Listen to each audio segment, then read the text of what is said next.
Oi, gente, eu sou a Elaine, professora de História, e no vídeo de hoje nós vamos terminar os nossos estudos sobre a ditadura militar, falando sobre o governo do general João Batista Figueiredo, o quinto e último presidente deste período da nossa história. Então, sem perder tempo, vamos para o vídeo.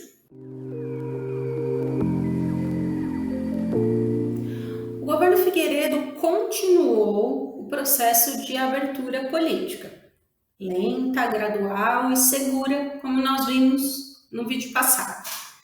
No governo dele, começará uma campanha que envolverá a sociedade civil como um todo, que é a campanha pela anistia, onde os ativistas dessa campanha reivindicavam a libertação dos presos políticos, a garantia para que os exilados, ou seja, para quem estava fora do Brasil, pudesse voltar para cá em segurança.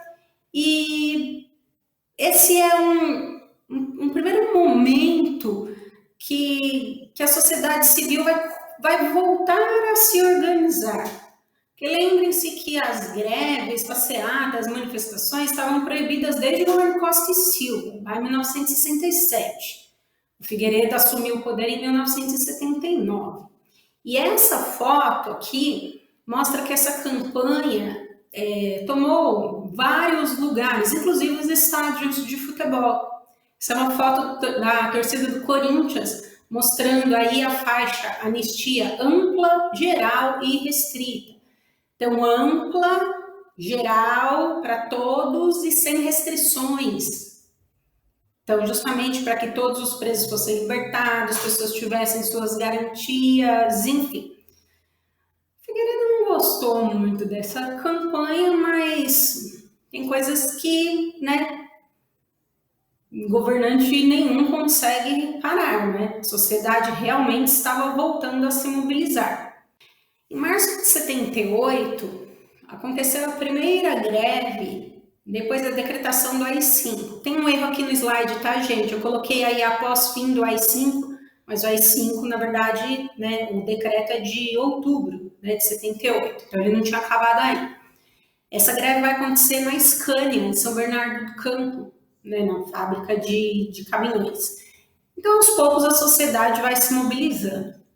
No dia 28 de agosto de 79, é sancionada a Lei de Anistia. Esta lei, ela diz que estariam perdoados todos os presos políticos desde que eles não tivessem cometido crimes de sangue contra o regime, ou seja, se eles não tivessem matado ninguém. Mas esta lei também isentou qualquer civil ou militar envolvido em torturas durante o período da ditadura militar. Então, essa lei beneficiou os torturados, mas beneficiou também os torturadores. E isso deixou uma ferida aberta na nossa história. Porque em outros países da América do Sul que tiveram ditaduras militares, como por exemplo na Argentina, muitos militares foram julgados. Inclusive tem um filme chamado Argentina 1985 que fala sobre isso, quem puder assistir. Só que aqui não teve isso. Essa lei não existe mais. Mas assim, quem estava vivo naquela época e foi beneficiado com essa lei, é meio que um direito adquirido. Eu não sou especialista em direito, tá, gente? Se eu estiver falando alguma coisa errada, você que está assistindo o vídeo, for especialista na área, deixa um comentário aqui me corrigir. Então, os responsáveis por torturas, mortes, desaparecimentos políticos durante a ditadura militar não foram, julgados, não responderam pelas suas violações contra os direitos humanos. Então, isso é uma coisa ainda que, sabe assim, a gente não acertou as contas com o nosso próprio passado. Então, é uma coisa triste, na história do nosso país. Mas o processo de abertura política continuou. No dia 21 de novembro de 1979, acaba a Arena e MDB, acaba o AI-2 e voltam os partidos políticos, menos o Partido Comunista. O Brasil volta a ser um país pluripartidário. A antiga Arena se transformou no PDS, que depois foram fazendo várias junções aí de partidos políticos. E o MDB transformou-se no PMDB, que depois em um momento se dividiu entre PMDB e PSDB, e hoje o PMDB chama-se MDB novamente. O Brasil é um país que tem muitos partidos políticos, muitos. Não estou dizendo que isso é ruim, tá? Cada país tem, nós não podemos afirmar, por exemplo, que o Brasil funcionaria como se fosse como nos Estados Unidos. Cada país tem a sua peculiaridade. Mas como são muitos partidos políticos, e aí foram criados muitos, porque aquele negócio de oba, acabou o AI-2, aquela empolgação toda, eu não vou falar deles aqui, senão o vídeo vai ficar muito grande. No vídeo passado eu falei para vocês que bancas de jornal estavam sendo atacadas, porque acabou a censura, a imprensa, e entidades como a OAB, a Ordem dos Advogados do Brasil, também foram atacadas.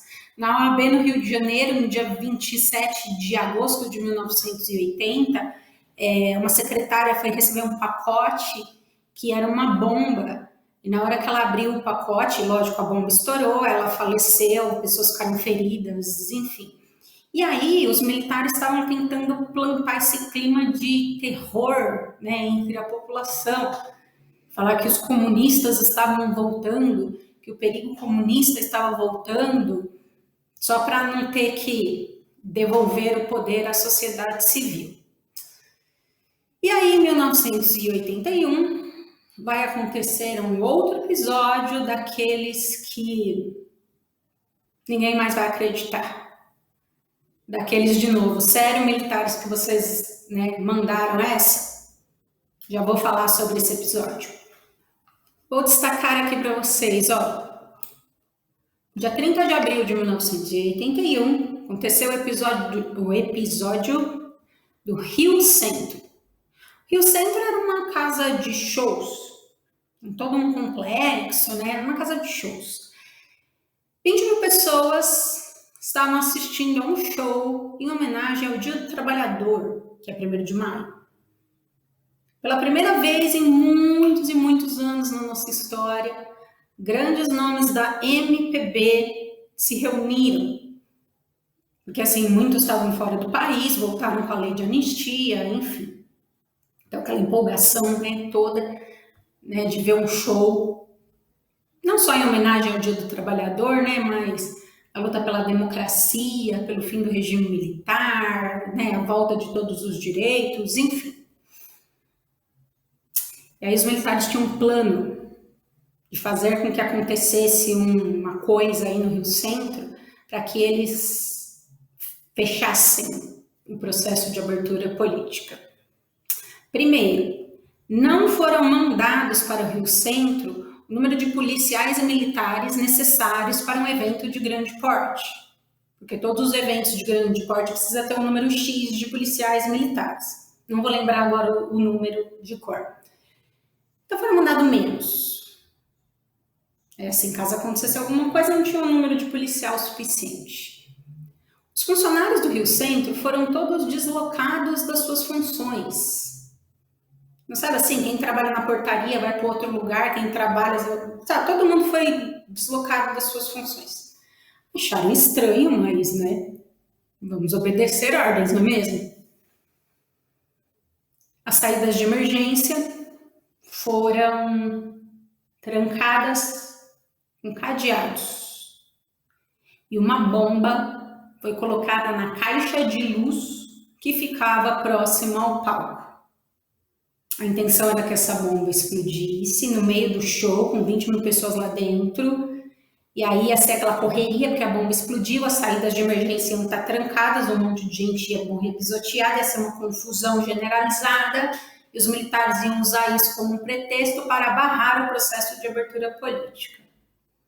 Enquanto estaria acontecendo isso, uma outra bomba estava sendo trazida para ser jogada lá dentro, no meio de toda essa confusão. 2 militares ficaram encarregados de levar esta bomba. Eu vou mostrar rapidinho a imagem para vocês, porque ela é uma imagem muito forte também.